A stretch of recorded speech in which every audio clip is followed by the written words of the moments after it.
Hey, welcome to What's the Story? My name is Janice Hermsen. I am your host and here with Ed Noel, my co-host. Welcome, Ed. Hey, thanks, Jan. Welcome, everyone. Yes, and then we have Paul White with us today. He has some very interesting topics that he's been writing about, and always full of wonderful opinions. Well, some would say. Lots of opinions, put them.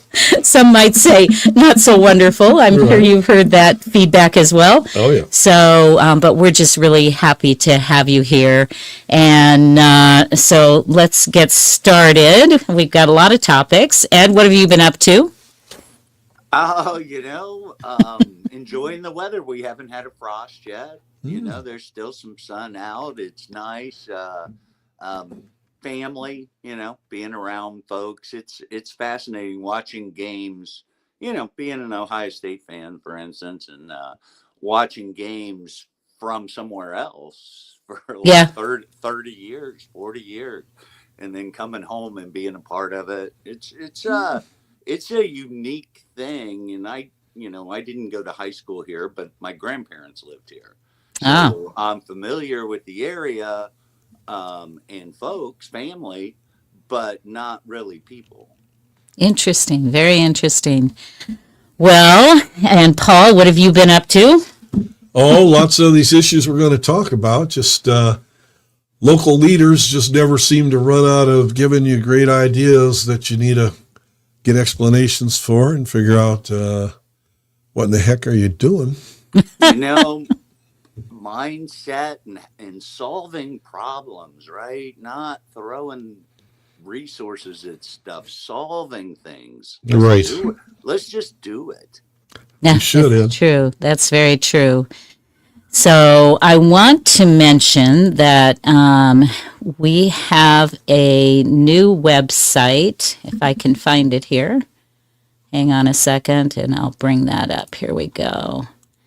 It is just in the process of being made, and what it will do for us is give us an opportunity for you to drop us a line.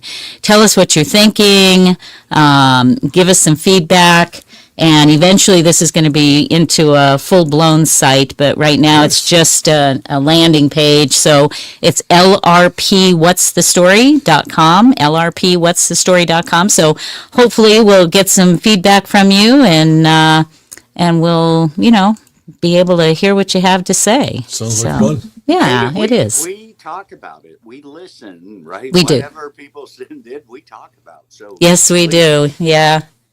So hopefully, contribute. Yeah, please contribute. Exactly. So, and I know the 8 o'clock hour is a new one for us. So 8 o'clock Pacific. Ed's fortunate. It's 11 o'clock there. So he's not having to get up at the crack of dawn to come in and get set up. I will say the life of a caregiver is, you do get your sleep. Yeah. Well, that's not always true. Come on. We know better. There's obviously times when you don't, but when things are good. Yes. Yeah, and things are good right now. So that's very good. I'm glad to hear that. And again, sharing my screen. I'm going to have to get better at this. I'm just out of practice, So. It's like riding a bike, though. You'll be back. You think? Yeah. I don't know. Somehow I'm not seeing my page the way I want to see it. So, well, that's life, right? There it is. All right. So here is our Substack page. It's hermsen.substack.com. And would love for you to take a look there, subscribe. I do have some paid subscriptions, and there's some options for what you get if you're a paid subscriber. And but I send a lot of stuff out to the free, and if you listen to my audio in this particular segment, I did mention that, we've been off air for a little bit. Ed's been busy in Ohio, and Doug, unfortunately, has had some things that has kept him from joining us. And so it's just the two of us for right now, but we always have fun, and we have great guests. like Paul. Except for this morning. Yeah. Hey, we try to solve problems. That's right. Yeah. That's right. We are problem solvers. And as I said in my post, Paul's got a ton of topics that he's been covering, and it really focuses a lot on homeless.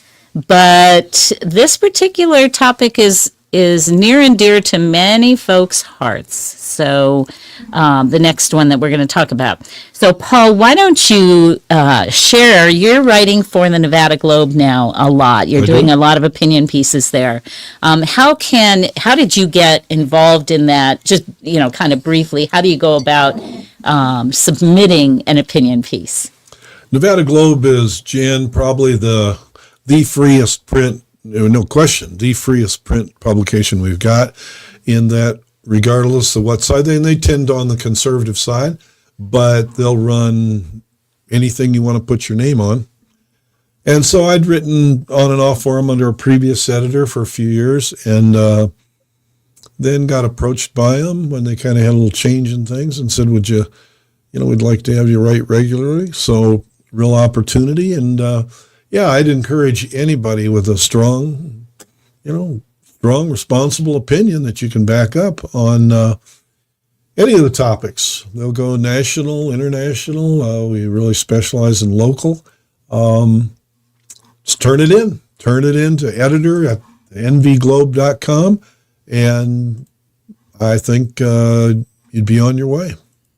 And so you can see here's where the site is. It's nevadaglobe.com. And then as you can see, this is the topics and then opinion. If you hit home, if you click the little home icon. Here? Down, right. There you go. That's what it'll hit when you come up, and it'll give you the newest op-eds at the top and the news stories at the bottom. And then, of course, the follow us down here. Right. So, and of course, they're always interested in anyone who'd like to do reporting on local issues. Yeah. If you'd rather be more of a reporter than an opiner. A little more journalistic. Right. So you can see, and as I had said in my audio, we're really going to talk a lot about Nevada today because there's so much going on and so many different things that are happening. I actually had an experience going to see the registrar of voters, and it was a very interesting occasion, and actually it was very positive, and so I was happy about that. They switch them almost weekly, it seems. It does. This one hopefully is going to hang out for a bit. But let's talk a bit about your topic, which is pornography. So give us a little background on how you got involved in that and why you decided to write this article. Well, I was a longtime teacher, Jan, and I ran schools, and I still do things on and off with kids and adults both in that regard. So it's real important. They say you only know what you've been taught. Well, if that's true, then what we teach is real important. So it came to the attention of a lot of people in the community a few years ago that there were books that have no literary value, that are just unique only for their willingness to show gross caricatures of sexuality to the kids and just inappropriate stuff. And then also about that time, the school district was modifying their sex ed curriculum to make it was not education about sex, it was a how-to manual. And realizing that virtually 100% of their audience were kids who would be breaking the law to be fully engaged in full sexual activity. School district, their curriculum never mentioned the law and never mentioned morality and never mentioned the effects of irresponsible, promiscuous sexual behavior.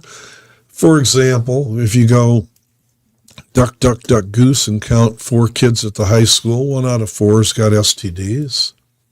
Wow. We've had students, one high school boy was telling me a girl in his high school class was telling him that she'd had sex with everybody on the baseball team, for example, and currently had been diagnosed with 5 STDs. And how old was she? About 15 or 16. Ugh. And so they're not being, again, we only know what we're taught. So a combination of just the plain moral values not being touched in the schools, traditional religious standards, Christian Judeo standards for behavior being just not even mentioned. So what they do is they give these kids these books because basically nobody, if you're in Washoe County schools, about 90% of the kids don't qualify for the lowest level college class when they graduate. Well over half score at a level of functional illiteracy. Can you believe how could you have half of 60,000 children be functional? Wasn't it the mantra that by the 3rd grade that every child should read and that they were going to hold them back if they didn't? Wasn't that kind of what was going on? Yeah, it's a great story on that. The governor was pitching. He probably just listened long enough to hear read by 3. Oh. And I was at a political event where he was promoting it as if that would be 3 years old. I know, that's what it sounded like when you said it. Yeah. And then, but of I course, was like, wait, that doesn't make sense. well, it's equally odd in that if it's taken your child to 3rd grade to be able to read, that's 2 years longer than it should have been. And Well, that's true, actually. yeah, Thinking back. absolutely it is. There's a whole mindset and pride of ownership and pride of where you are and things that all this stuff plays together. And yeah, it's just deeply sad that, that the mindset is not to educate our kids. No. I mean, I moved to Reno in 1996 and we were 50th on the NEA list. And I, been in Ohio almost a year, but left Reno 2024 December and we were last. And the lack of desire to improve is disheartening. Oh yeah, well they'll take it. They will take it in and they'll manipulate the numbers to try to tell you that it's really that they're actually being successful.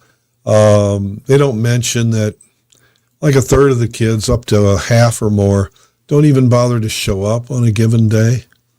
That the behavior is and the abusiveness is indescribable.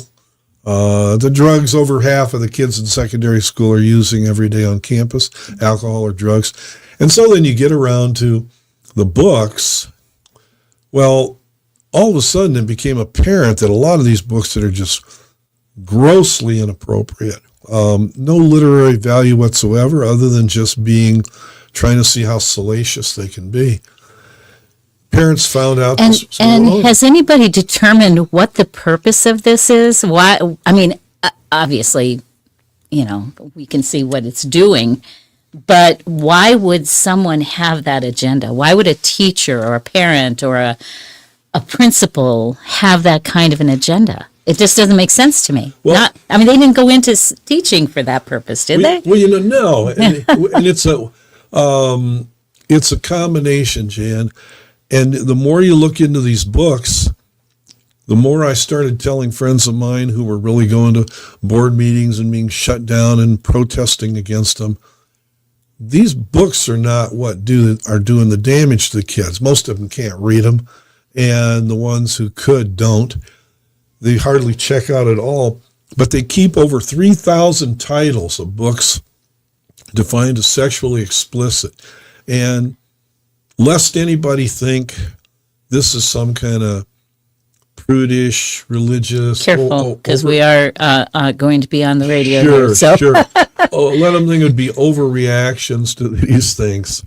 You saw it coming. I did. And, Well, the thing is, no pun intended. John Kennedy, the senator, actually read a lot of these books. I don't know if it was these particular titles, but it was some pretty salacious titles, and it was wow, you're like, oh my God. And of course, nobody cut his mic. But if you did the same thing here in Washoe, which I've seen happen, they'll cut your mic. Sure. So if they're going to cut your mic when they're on in a meeting, how can you be giving this to our children? Absolutely. It makes no sense. I'm still lost. Well, so what I found out, I kept track of my friends who were, trying to have dialogue with the school. I gave it up. A teacher of mine used to said one time in high school when I was being pretty obstinate, he said, well, Mr. White, you can't reason with a jackass.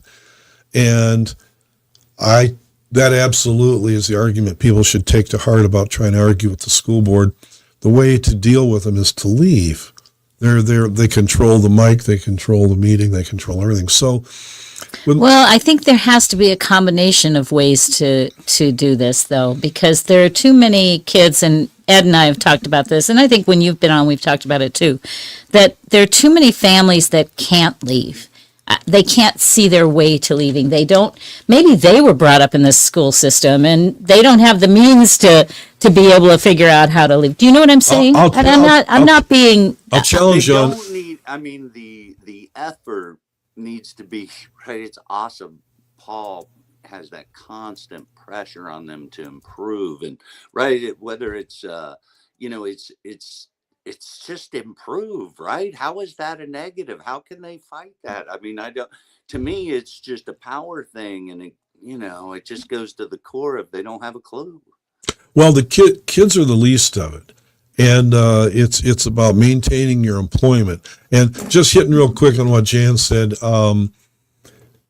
I would encourage anybody listening who has a child or grandchild or knows of one child who would want to get out of there and they're willing to do anything. The only thing is they say, we just can't figure out how we could afford it. Contact me through the station here. And absolutely you can get out. And I can show you ways. What it's turned into, Jan, what the parents don't want to give up on, and this is parents who could easily afford other situations. They've grown addicted to the 7-8 hours a day of free childcare. And I've heard teachers express that a lot. Yeah. A lot. But And that's a shame. Teachers are put in a horrible squeeze. No one's got their back. Yep, I agree. Well, it's hard. I'll have to differ with both of you on this. The problem with public schools is not how hard it is. I don't know anybody who works full-time who doesn't work hard, really.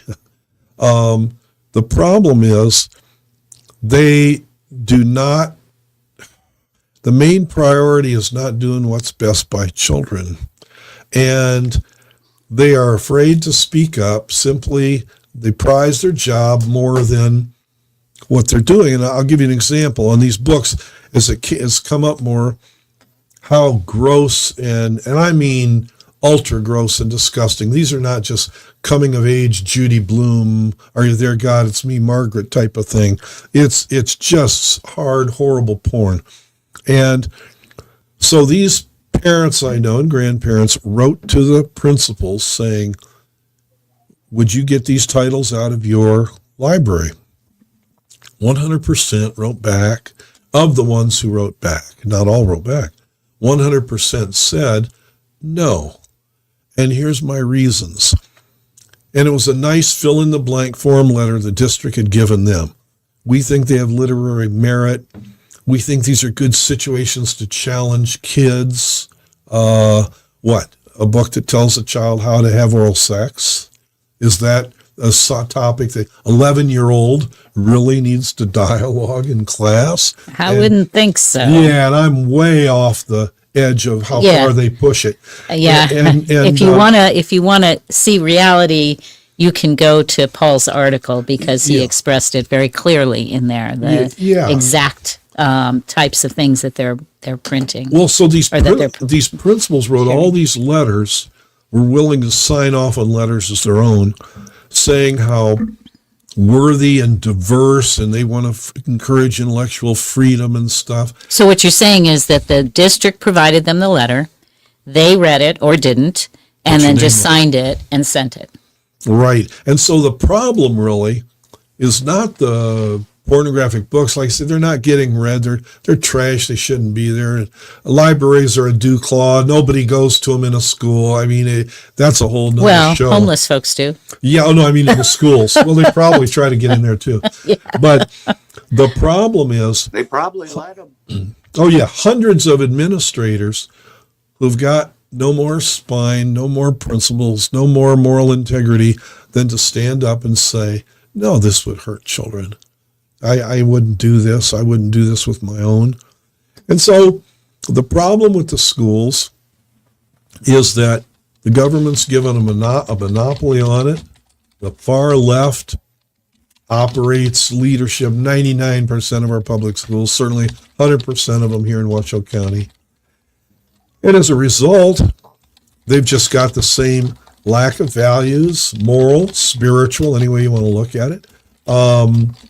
Make excuses and the slant on them is extremely pro-homosexuality.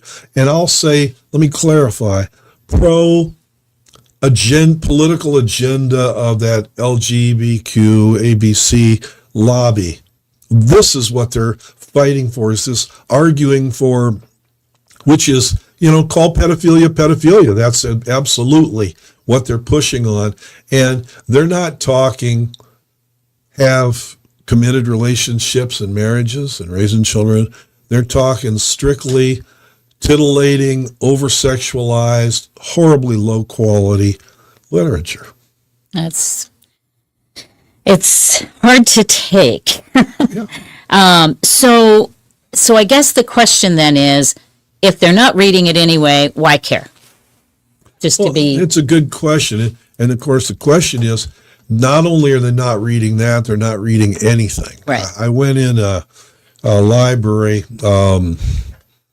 I've been in a couple high school libraries within the last year, so our county and our one adjacent to us, Douglas, actually. And, there was a air hockey game. There were things they could do and eat their lunch and stuff in there. It's become a social. Our public libraries are the same way. I'd ask any listener, how many years ago was the last time you checked out a book in a public library? It's true. I can't remember how many decades it's been. It's been a while. And I read all the time. I do too. But what they've done, we've just got something that lives on government money, schools or public libraries, employs a lot of people. And so we make up reasons for why we keep them. But any of the books in there, I mean, it's just not how the schools they're not in the classes, they're not in school, they're not behaving, they're not doing the work. What role exactly does a library play in that? Yeah, and you've mentioned this on other times Sure. that you visited with us, and Sure. that you feel that the dollars could be used much more effectively. Oh, yeah. Well, and, but so the teachers, and so the three ways they get exposed to them is through sex ed, and they say, well, you can opt out. Oh, yes and no. How many parents are really aware of it, really care, really know how bad it is? So they indoctrinate them through sex ed. The teachers will assign these books to the kids to read and discuss in class. So, of course, you're a child and you don't, it's harder to stand against your peer group, I think, when you're younger. Yeah. And so they don't and get covered with it. And then the libraries have them and try to tell them how great it is. It's the adults that need to be gone. And the only way the adults go is to go full pay universal voucher for every parent of every child. And if they want to stay in WCSD, good for them. But they don't have to. Do you think that the vouchers are ever going to be approved? I mean, our legislature is pretty much left-leaning and not inclined to wanting to do vouchers. Well, will it ever happen? It could happen tomorrow if we had a governor, and I think Joey Gilbert would have been that governor because he sure campaigned on it. He's the only one out of whose mouth you've ever heard come the words, use the emergency powers of a governor. Like you were saying, Ed, how they've ranked for all these years. How much more of an emergency could it be than when your whole state's going to be too illiterate to run the state? Yeah, they just don't have the political will to do No. it. And Lombardo is, theoretically a Republican. I talked to what's considered two of his top advisors. Does he have any desire to do this, to really truly fix the schools, other than just throwing money at the unions? Absolutely not. And so it could happen. Emergency powers, he could do it immediately. He could appoint somebody who could tell the superintendents 1, 2, 3, 4, 5. And I've laid this out in articles before, what they could do. And the schools would change overnight. Are those articles on Nevada Globe as well? Yeah. Oh, yeah. There's a number of them. So if you want to know what those are, just go ahead and jump onto Nevada Globe. You'd think we had an interest, but we really don't, actually. What's the story? He tells lots of stories. I was going to say, hey, Ohio, who's ranked third in that NEA report for schools, has school choice. Oh, they do. I was wondering about that. Well, it's newer here, but they have it. Right. You Well, go to school anywhere you want in Ohio. Well, right. Well, you can too. Well, you can too in Nevada. You can choose any one of the worst schools in the nation you want to go to. For instance, in Washoe, it's like going to. I won't hurt any restaurant by mentioning a name, but let's say you have a restaurant that's you don't serve very good food, and if they bring your dinner on a brighter plate or cut up in smaller pieces or with fresh decorations around it, it's still the same food, isn't it? And so the schools went along with charters to try to keep vouchers out. Charters are still controlled, dominate. A public school can still shut them down. And they dictate the curriculum or do not? Oh, they do. They still go with the public school curriculum. School choice, because they don't maintain, again, standards for just moral standards, behavior, attendance, no drugs or alcohol, because this across the board, that it doesn't matter where you would go. Simply let them have free open market competition by every parent holding in their hands that $12,000 to $15,000 a year, and let them hire tutors, let them do it in pods, let them homeschool, let them create private schools. There's so many things here, like it's hilarious. Governor DeWine in Ohio is in schools every week. He's in schools literally every week.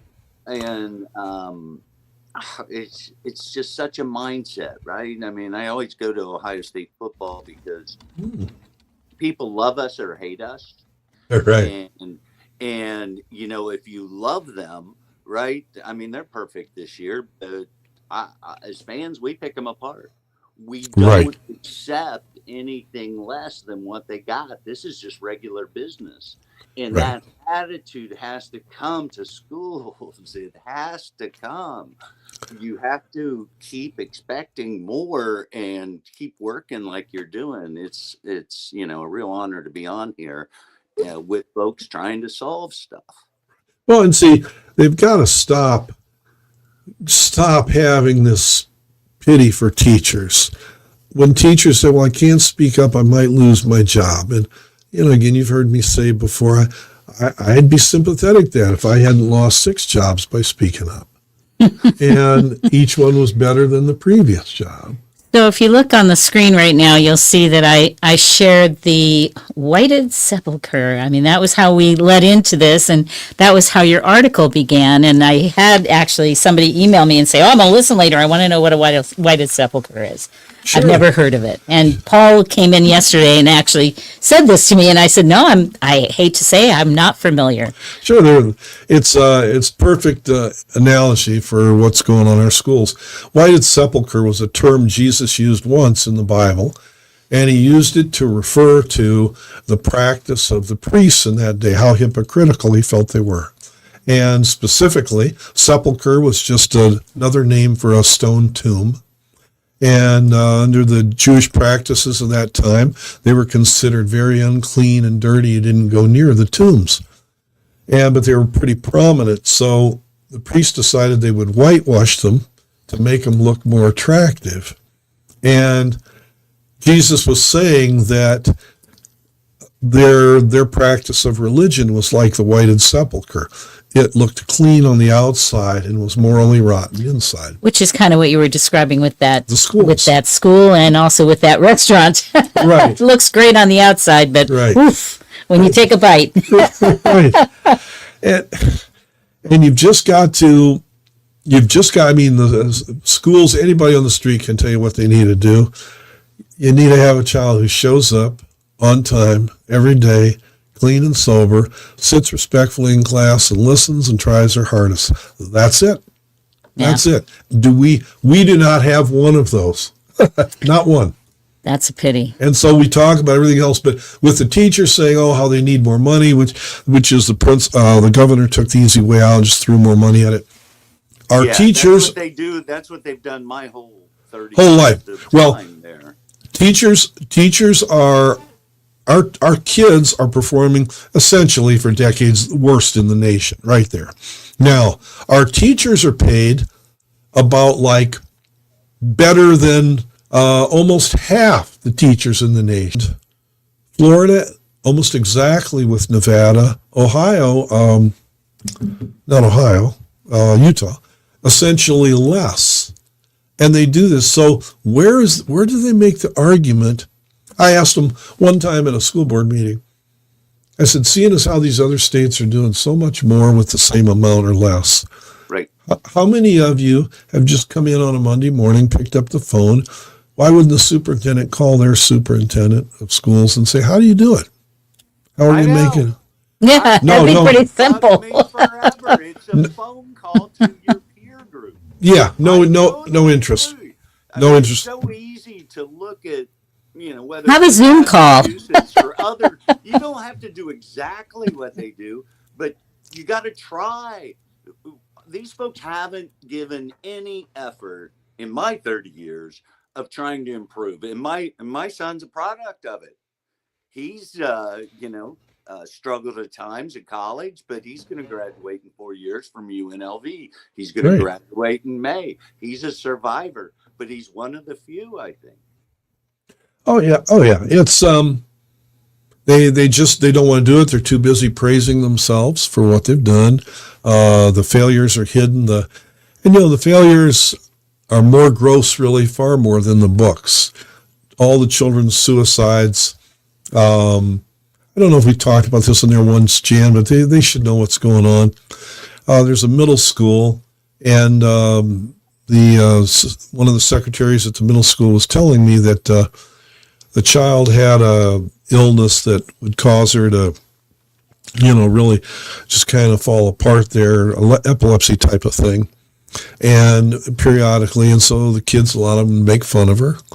And she, pretty much was friendless. And a thing in the kids where they'll say today, sometimes online and stuff to each other, "Oh, you don't have any friends. You're an idiot. Why don't you just kill yourself?" That happens all the time. Wow. Now, this child got to a point where, and at several schools, this story has been repeated, the principals would essentially ignore it or say, "Oh, deal with it," or whatever. Well, this one little girl, 8th grade girl, went online live on the Snapchat and did kill herself. Oh my goodness. Online. Now, the parents went to the school district and said, "Well, please, she was so looking forward to 8th grade graduation." They said, "Oh, no problem. We'll mention her at graduation," and that didn't even mention her. This never got in the newspaper. This never even got, where was Globe? I wasn't with them at that time. They wouldn't have known about it. RGJ certainly knew about it. The school themselves could have announced it, the district. So these things are home. Another girl was stabbed to death about 2 years ago over a years-long disagreement that, again, the principals of schools don't step in on. They do not care about the kids' lives in any way. And, and I know I hear you say that, and yet we know that there are teachers that care. Maybe the principals don't, but Not enough to speak up, Jan. Well- I know a bunch of them. I Well, think it's also us. It's the citizens, right? They keep voting the school board the same, right? Those people from school board go into state government and they vote for them, and they haven't ever done anything except lead the school district. Well, then These we go people back have to to the, wake up and look at their yeah. candidates and give a hoot. And I It agree with you matters. to a point, but then I also know that, gosh, we count forever. So is it really that we're voting them in, or is it that we're counting enough votes to get the people in that they want in? I mean, well, that's really my question. the solution will be this quote a guy said one time. He was a turn of the century pastor, and he said, "I'm only one, but I am one. I can't do everything, but I can do something. And what I can do, I should do and will do. So help me God." Well, imagine every parent said, "I can't control the school board elections.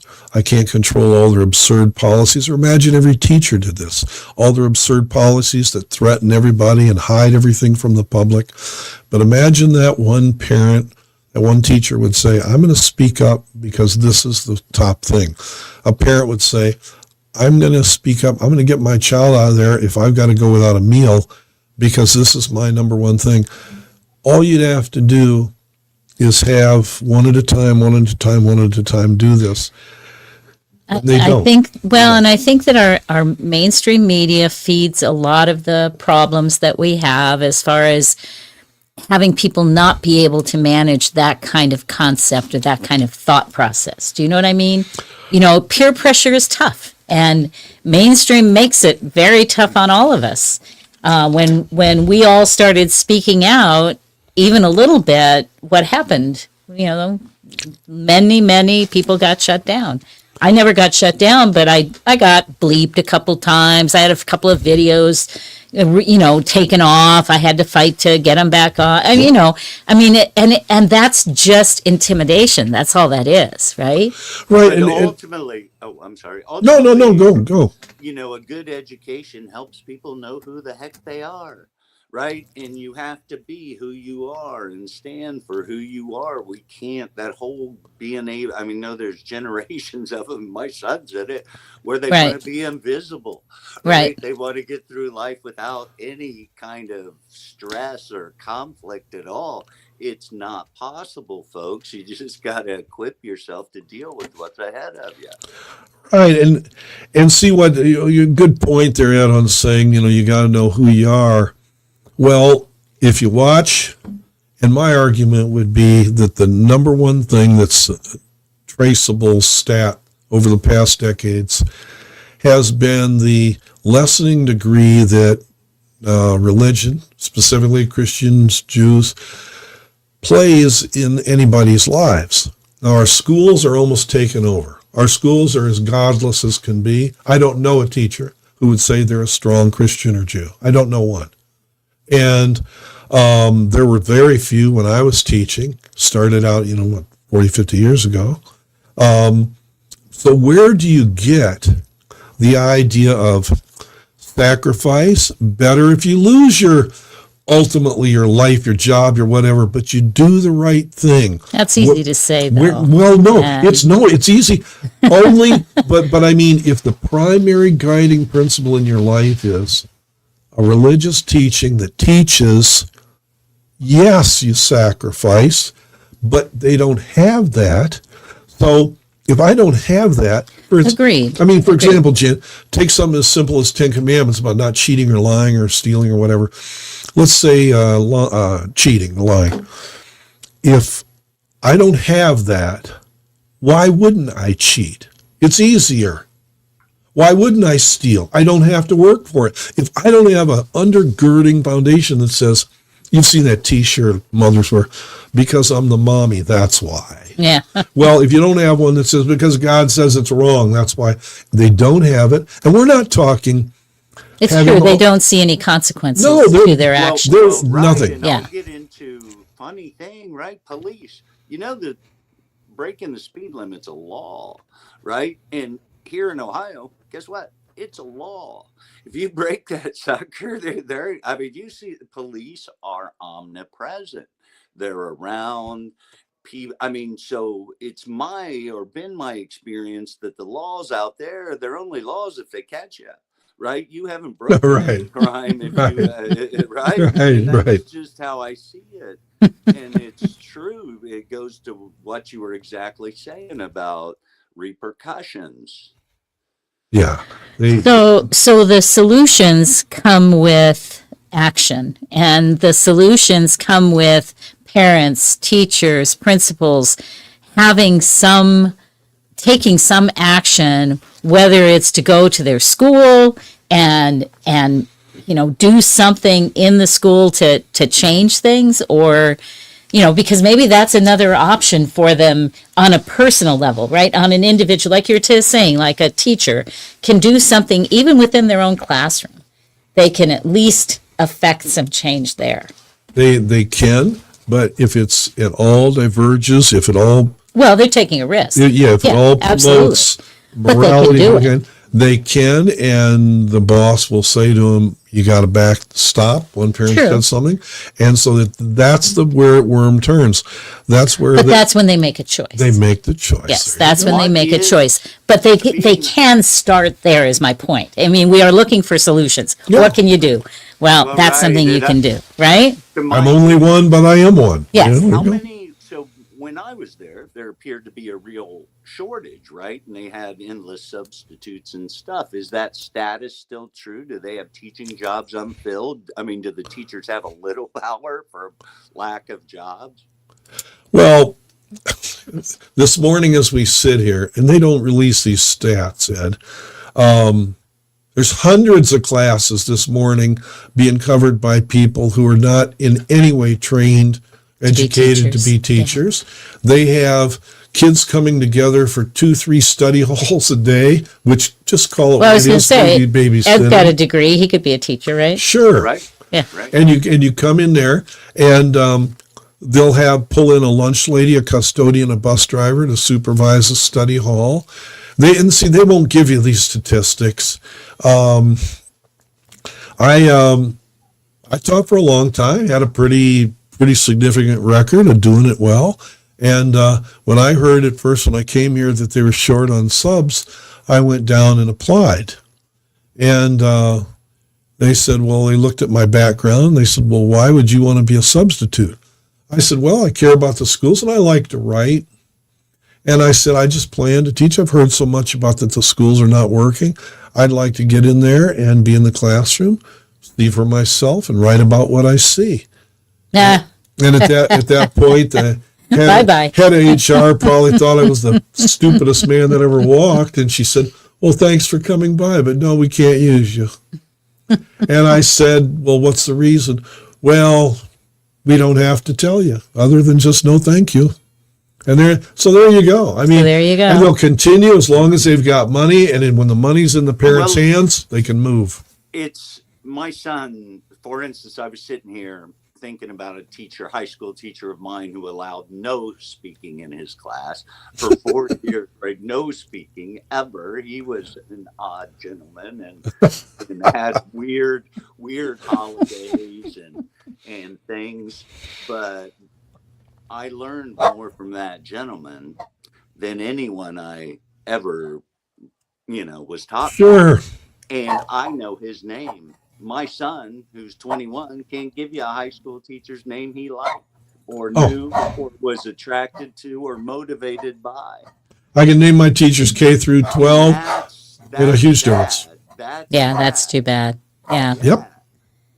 So let's talk a little bit, going back to the article that you wrote and some of the links that you have on there. Oh, I got somebody at the door. They're a little early. They're a little early. Yeah. We don't open until 9:30, so somebody's ringing my bell. Sorry, folks. So let's talk about the article that you wrote, and you provided some links. Right. And I wanna share some Well, of those. just take back the classroom. I think it is. Okay, yep, that's one. Takebacktheclassroom.com. If you go there, that'll lead you to all the others. And again, Karen England is the one that maintains this. And in terms of knowing, if you want to specifically look at the books, how bad are they? How prevalent are they? Which ones are they? You go, this site's the place to go. It is. And actually, I think I have, yeah, I do. Let me share this one.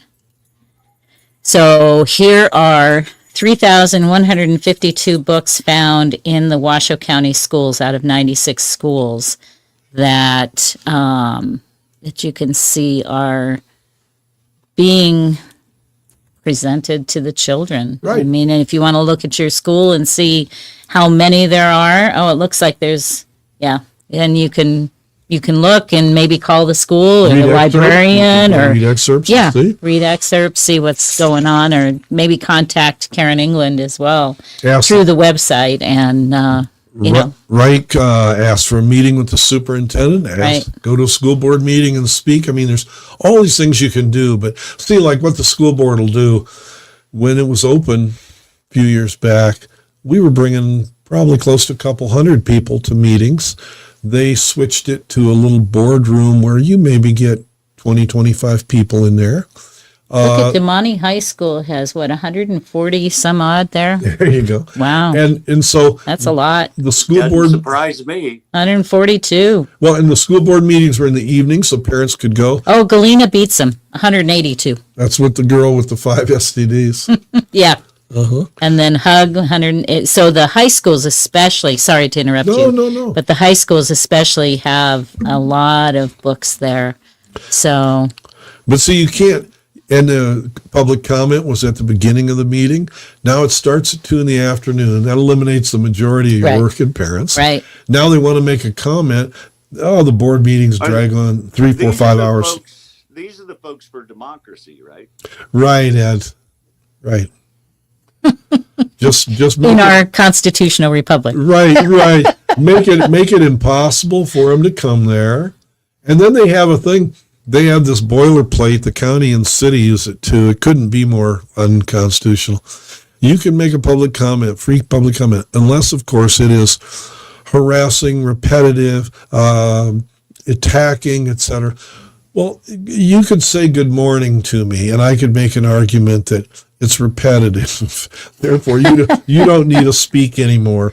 They can. Wow. They've got it locked down. They've got policies that threaten teachers' jobs. I If don't they know. I think we should work on that. That should be the word of the day.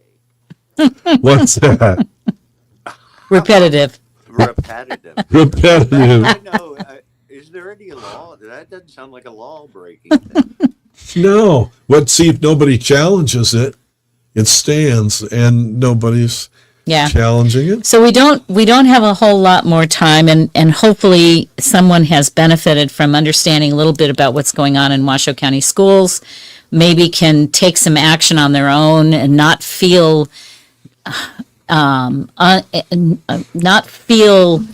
like they have no power, right? I mean, I think that's, yeah, intimidated. That's the word I was looking for. Thanks, Ed. Another word of the day, right? Well, I would hope anybody listening, if you're going to believe anything you've heard, believe that, and this is one of the op-eds you can check out in the Globe's archive, they're not fixable. They're $1 billion budget. They're about 7,000 or 8,000 employees. They're ensconced, surrounded by attorneys that are being paid for with our money. They can stall you. They can pay you off. If you think for a moment, here's an example.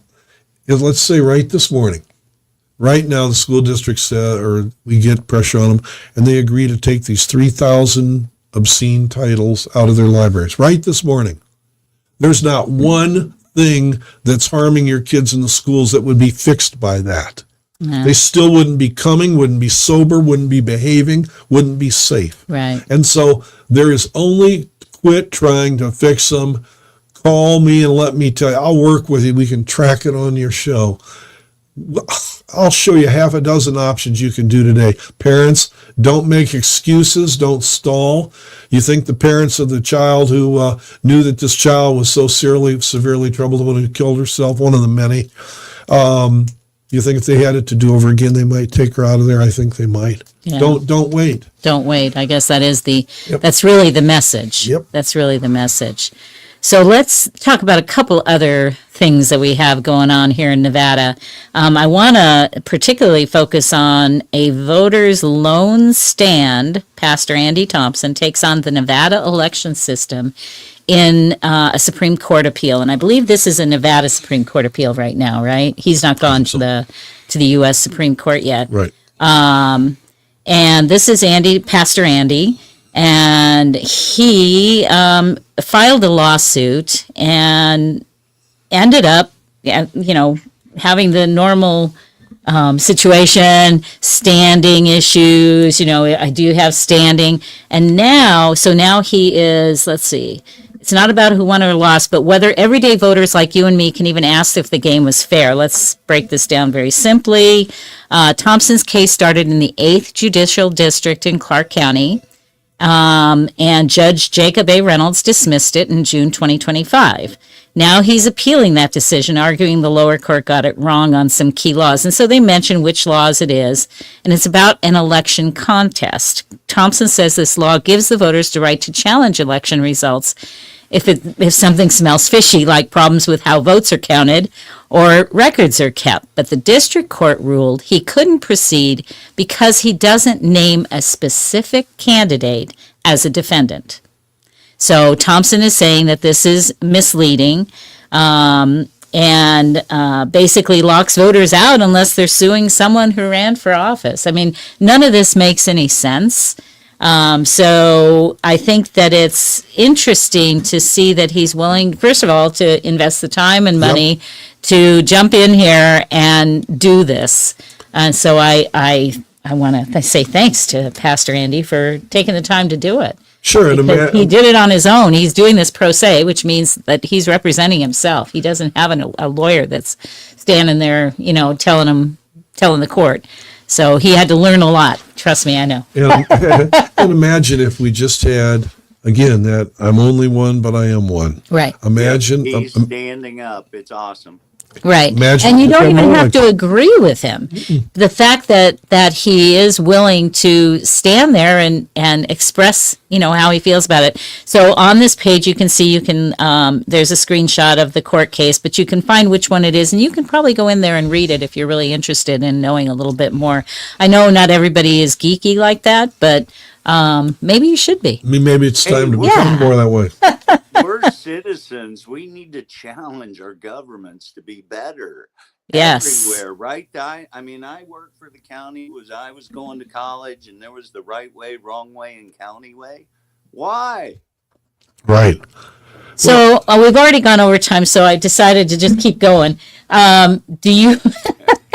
I'll just break up the show and we'll make it work. Do you want to talk about Trackergate in Nevada, the little thing that our mayor has? Sure. It's the breaking story today. Yes. It's been a couple of years, hasn't it? Yes, it has. Yeah. It's been a while. That Wasn't that from the 2022 election? I believe it was before. Yeah. She had Before a device on her vehicle, right? she did, before the law was changed, it said that you were breaking no law whatsoever. That's right. I remember that. Yeah, at that time, that was not breaking a law. And that's the irony of this. Yes. And so this the mayor, who is Shivi, who in Van This is our Hartung, mayor. yeah, Right here. who In case was you're not familiar with Nevada. there we go, and so she complained about this and wanted to file a lawsuit, and so it dragged on. First, they got the PI, private investigator, who had been hired to do this. Then they wanted to know, well, who hired him? Well, the person who hired him said, I'm under no obligation to tell you. And so during that time, the mayor, using her connections to get the law changed and everything else. Yeah, so she went to the legislature and managed to get the law changed so that now it is a crime to do that. Where all the laws that need to change that quick sit there Right. and Right. They sit around for a calcify. long time. Right. And so finally, front page in the paper this morning is that a community member named Robert Beatles has said, I hired the PI. I broke no laws. I had good reasons to be doing this. There were so many allegations of things that were wrong and crooked going on. And I look forward to going to court on it, not through the state, but because the mayor and Hartung are suing. Von Hartung was the Commissioner. one of the Washoe County commissioners prior Right. and at that time. And so Robert Beatles says, stay tuned and follow it, because under discovery, a lot of things are going to come out and show that I broke no laws. I had ample reason to expose things that neither plaintiff has acknowledged. And so it's, I think, going to lead to more people being willing to stand up like Robert Beatles has done and say, I'm not going to get scared away by someone who's, again, not keeping the law, threatening to sue me. Right. So if you go online and you search Robert Beatles, you're going to find a whole bunch of pieces about him that are pretty negative, pretty much paint him in a very negative light. So once you've read those, then you should come back to this article, because this paints a different picture and talks, and shows you some things from people that know him. And then you make up your own mind. But I've worked with Robert, and I will tell you that I think that what he's doing is in the interest of all of us. I don't think that this is, you could say, oh, he's got a big ego. Well, yeah, most people that do things like this have big egos. That's just what comes with the territory. And so I guess what I would say is just kind of make up your own mind about it, but read more than one article about it, and read and Robert's the kind of guy you could even contact him and he'd talk to you, and he's accessible, right? He's very accessible. Occasions, shook his hand, looked him in the eye. He's a stand-up individual doing what he thinks is right. I admire him. Yeah, it's true. Absolutely. And what he's done for years, ever since he hit town, is show that he was willing to not just talk about it, not just complain about it, not just wait for somebody else to, to fund it or something, but has gone long and deep into his own personal resources to support every possible good thing that would get more honest elections, more open campaigning to where there's actual honest debates. And he went and knocked on doors himself. I mean, he didn't just say, hey, go out there and do this. He did it himself, and he helped people understand how to make changes. We talk about, that you've got to do something. He helped folks to do something, right? He helped show them how. Well, two big ones that come to mind with the homeless situation in the schools. He offered the school board president and the entire school board a $30,000 donation to the charity of their choice if they debate me publicly about these issues we've spoken about. And he offered Grant Denton, who's kind of a public face, a spokesperson often for the homeless issue in the area that's a whole mess. He offered him the same amount of money to publicly debate this homeless situation with me. He wasn't favoring anybody, just going to be an open debate, neutrally, facilitated. And both parties in both situations back down. Yeah. So no, I can't wait to see the discovery. Well, it may, and as you saw in that one article, it very well may backfire on them. This particular article, Trackergate exposed why Reno mayor's tracker lawsuit could backfire. And that's all about the discovery. It's all about figuring out, I guess everybody's going to have to talk, right? And then I guess, again, you make your own decision as to what you think is going to happen. But I do think it's a little bit ironic that as a result of her being tracked, she ran to the legislature to get that changed. Right. If she would be she would govern, she wouldn't have these issues. Right. Yeah. And it would seem like it would be a very short trial. I would think the judge would say, well, to the plaintiffs, what specific, not how you feel about it, how you reacted to it, what specific law are you saying Mr. Beatles broke? Right. And the answer would be none. And he should countersue him for an irresponsible lawsuit. Well, and since you brought that up, and since, like I said, we've gone over time anyhow, I want to talk a little bit about our experience at the Registrar of Voters. I went with two different people, and I'm not sharing who they were just because I didn't get their permission to do that. So, and it was private meeting. So, so we went and we talked to the Registrar of Voters and his team. They were very forthcoming, seemed quite engaging, seemed interested in what we were talking about. During that process, in each separate meeting, there were two different laws that were stated, and they each said to their team and to the registrar, who is Andrew McDonald, "You're breaking the law."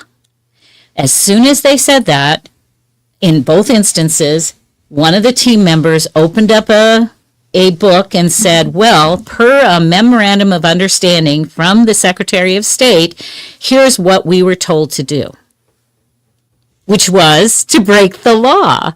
Now, as a management person, when I was confronted with this situation, I went to my boss and I said, "You're telling me to break the law. I can't do that.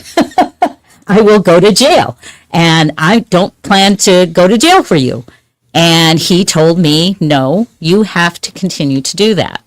So my option was to continue to do that or to leave. And ultimately, I left. I couldn't leave right away, I'll be honest with you. I had to kind of do this for a while. Though I will say, I was a bookkeeper. I probably booked it correctly, and they probably changed it later. So, but I didn't plan to go to jail. So that's what I'm going to say to those folks that are out there. I hope that they'll listen to this, and I hope that they'll recognize that it doesn't matter that the Secretary of State told them to do this. They're breaking the law, and now they've been made aware of it, and now they need to do something about it. They need to change their activities because that's not the right thing to do. Well, the ultimate example of that, Jan, from Vietnam War, Lieutenant William Calley, in a famous case, went to a village. All the men were gone. They put the women and the children down in like a dried riverbed and just stood on the banks and gunned them all down and murdered dozens. I forget the number, but it's horrific. I remember that. Well, and when they took Calley to court-martialed him and that, he said, "Well, my commanding officer told me that's what I had to do." And so that's why it goes back to you saying, Ed, they need to know who they are. What do you answer to, I guess would be the question. Your highest sense of survival, or a higher principle that you've committed yourself to? There's the question. That's true. All right. Well, I think we've covered most things that we were going to talk about. Want to add anything, Ed, or are we done? No, you guys are complete. Yeah, we're done. Well, all of us guys. You're included. Just because you're not here, you don't get out of it. I feel a part and away. Well, Ed, I'd love to say I back you up on the football, but, I have to tell you, I grew up half an hour down the road from the University of Michigan, so that's all you need to know. So the thing is, though, it's a loyalty. There's a thing, right? There's a in our hearts kind of thing. Nevada needs a little of that. I agree. And I'm not from here originally, but I've been here over 30 years, and I feel like I'm from here.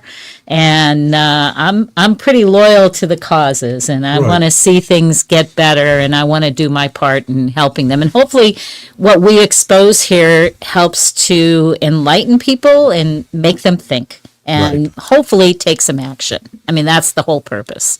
Take action. Thanks for having me. All right. Thanks a lot for being with us. Seeing you. All right, everybody. See you next time. Take care. All right.